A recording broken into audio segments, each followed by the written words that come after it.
Hello, everyone, and thanks for joining us. Today we're back with award-winning novelist and screenwriter Edward Savio. Hey, Edward, welcome back. Sophia, thank you for having me, and thanks for going through this. This has been fun so far, and we're going to have a little bit more fun. By the way, I am an award-winning novelist. I'm an award-losing screenwriter. So just want to make sure everybody understands that. Well, regardless of your wins and your losses, we're very excited to have you back. I'm in the game. I'm in the game. You got to be in the game to lose, right? You really do. You got to be That's playing the right. game. Yeah. And today I want to talk all about tech setup with you because I know you're very tech savvy. So let's start with tools. What tools or software do you rely on to organize your ideas and manage your expansive universe? So tools, tech is really important to me. I think that one of the most important changes you look at it when the PC came into being, really hit the mainstream market like 83, 84, 84 with the Mac, 83 with the PC. You look at how many screenplays have been registered with the Writers Guild per year. And before that time, there were maybe 5,000 a year. And within about 5 or 6 years, by 88 to 90, there was 50 to 60,000 scripts being registered every year. Wow. So technology has helped people write. It's also helped people write more bad things. So, what happens is that when I probably would have a lot more of a struggle to write if I was just writing on a typewriter. I am definitely born of a time when we can write and edit on a computer, and I use technology as much as I can. Um, not like AI to write things, but I use voice recognition software. I use tablets where I can handwrite things. I use, the ability to just be able to walk around with a headset and block out things and pretend like I'm fighting in a room while recording in my head what I'm thinking. And so for me, before I get into the tech specifically, for me, there's three ways to write. There's writing by typing, which is kind of the all around, way to create. It's a balanced thing between closing my eyes and thinking about what I'm seeing. And then there's the taking notes by doing either voice recognition or recording something into a digital recorder or your phone.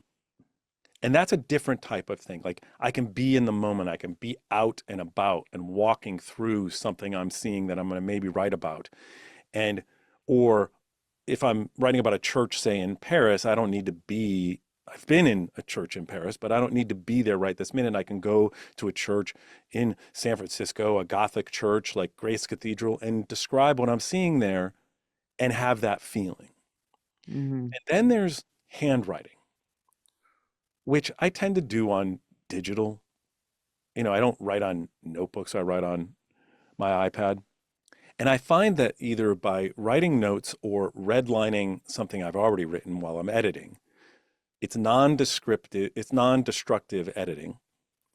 So I can make all kinds of changes, Hmm. really hit, swing for the fences. Like, oh, I'm going to put this here, I'm going to move this here. But because I'm not destructively doing it inside of Word, or I use Ulysses when I write, I'm not destroying what's already there. So I can then go back later and go, that was a really great idea. Let me expand on that. Or, that wasn't as good. I find that I can write funnier jokes when I'm handwriting. And I don't know why. I don't know why. I think it just allows me to be more open. So for me, I have tried every single type of software out there. As a matter of fact, before there were software, there was all this great software. I built software for myself. This thing called Story Builder that had a timeline in it and had this character breakdown that, didn't ask questions, literally went through and had you be able to fill out all this information really quickly and build a character. I still use that particular part of it. Everything else, there's all this other great stuff that I now use, Like I love Scrivener. Use Scrivener, used it for to build out the world. It's a great thing. My only problem with Scrivener has been that it's great on a computer. It's okay on a phone. Hmm. So I don't write in Scrivener. I need instant access to whatever I'm doing. I need what's on my phone to be the same book I'm writing on my computer. So I use Ulysses, which is just markdown language. So it's very light. It, I can format everything just by using text symbols like asterisks and and other things like that. And so I can wake up in the middle of the night or be walking down the street and have a thought about this one thing that's been bothering me in a book I'm doing, literally go into my phone and I can pull up what I'm writing and, you know, work on it right there. And, it's like literally this is what it is. This is the book I'm working on. And I can go in and do that. And what's great about Ulysses, and it works with Scrivener and another great piece of technology I use called Aeon Timeline. These things work together. So you can write your stuff in Ulysses or build your stuff in Aeon Timeline or Scrivener, and then kind of import the outline into, either go from the timeline into Ulysses or create more scenes in Ulysses and then put them on a timeline. And for me in world building and using technology, timelines are probably the most important thing. Whether it is building a world we've never been on or our own, the past of our characters makes a difference. In Battle for Hmm. Forever, some of these people age 1 day for every 100 days. So there is a character in the book series, looks like he's about 90. He's about 9,000 years old. He was born at the time you could still walk across the English Channel. It was just like muddy. Hmm. And so for me, I have this timeline which it has all the famous things that have happened that I feel are important. And I can put my character who's born 1,500 years ago, my lead character, my other characters who are born like 4,000 or 5,000 years ago.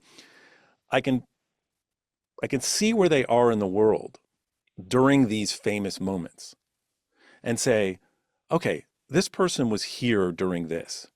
I want them to also be over here during this, but that's across an ocean. Like, how long would that take? I can't have these people in two different places at once. And so using the timeline can really help make sure you're you're not putting people in places they shouldn't be. And again, this doesn't have to be something that's on the kind of scale I'm doing with Battle for Forever and Alexander X. It can be just something that happens over the course of a day. It could be a story Right. that happens over 24 hours, and you're like, this character's here. This character needs to get to this other point. It's going to take 37 minutes. I want it to feel like it's that time.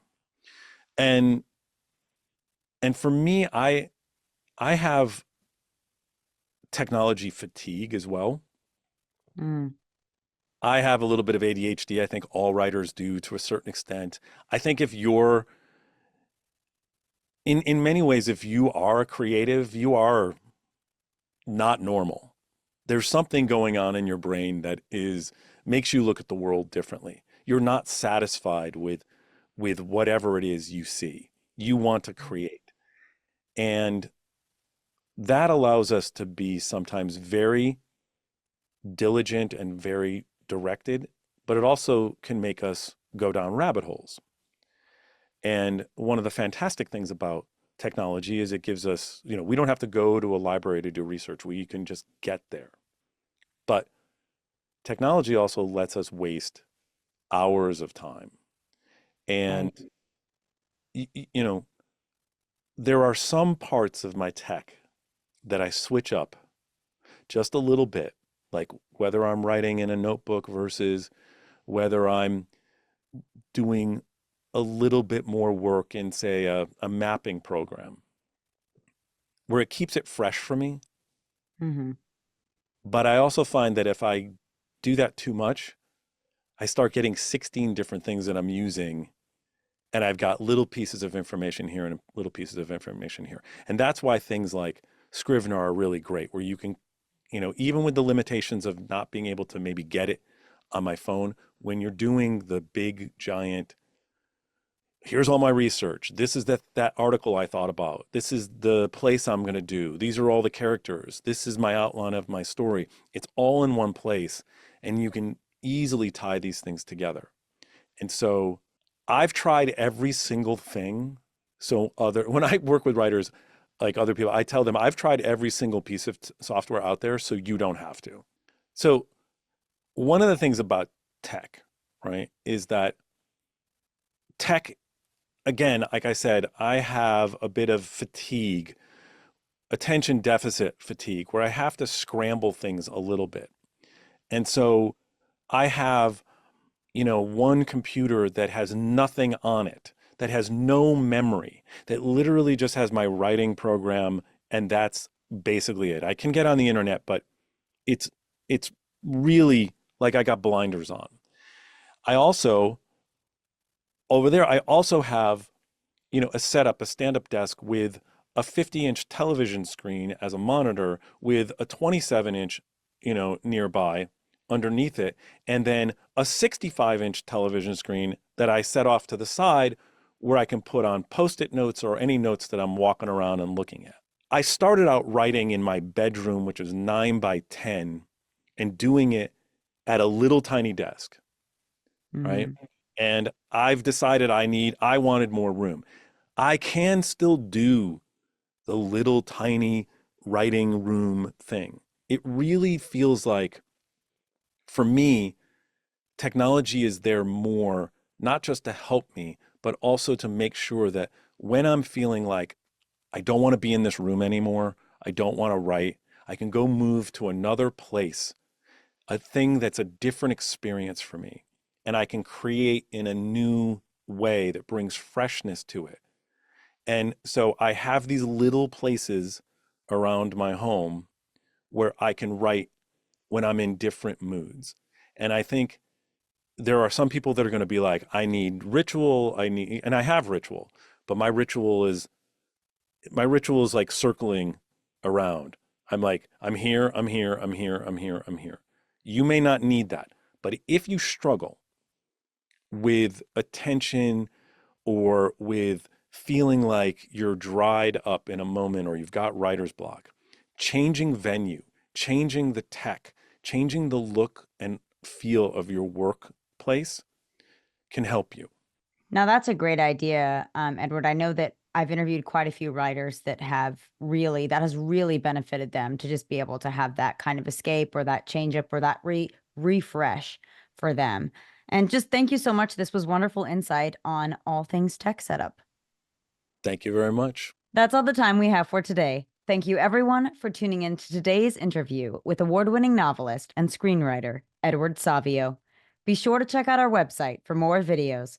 Wishing you all a fulfilling and successful writing journey.